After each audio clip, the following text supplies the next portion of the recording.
Mic ভাড়া করে দেয়া হচ্ছে বিশেষ ঘোষণা। আর এই ঘোষণা মূলত গ্রামবাসীকে দাওয়াত দেওয়ার জন্য, তবে কোনো বিয়ে বা কুলখানির জন্য নয়।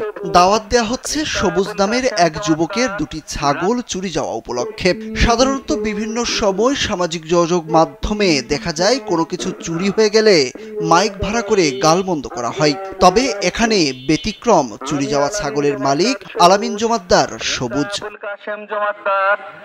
যে ছাগলটি চুরি করেছেন তার হেদায়েতের জন্য মসজিদে মিলাদ ও দোয়া মাহফিলের আয়োজন করেছেন ছাগলের মালিক সবুজ। Japan Bangladesh joint venture company JBS holdings limited. প্রায় 1 মাস আগে সবুজের ছাগল দুটি চুরি হয়। এলাকাবাসীরা জানান, ছাগল চুরি হওয়ার পর সবুজ দুশ্চিন্তায় পড়লেও পরে তিনি ভিন্নধর্মী চিন্তা করেন। তার বিশ্বাস, মানুষ কখনো অভাবে আবার কখনো লোভের কারণে অপরাধে জড়িয়ে পড়েন। তাই চোরের প্রতি শত্রুতা না করে বরং আল্লাহর কাছে দোয়া করা উচিত, যাতে সে তার ভুল বুঝতে পারে এবং সঠিক পথে ফিরে আসে।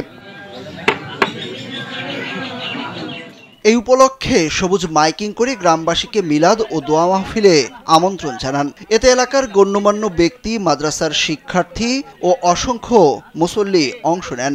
উপস্থিত অতিথিরা সবুজের এই উদ্যোগকে সাধুবাদ জানান।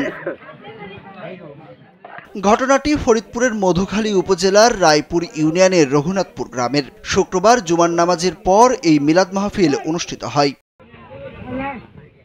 সুরুজ আহমেদ, কালবেলা।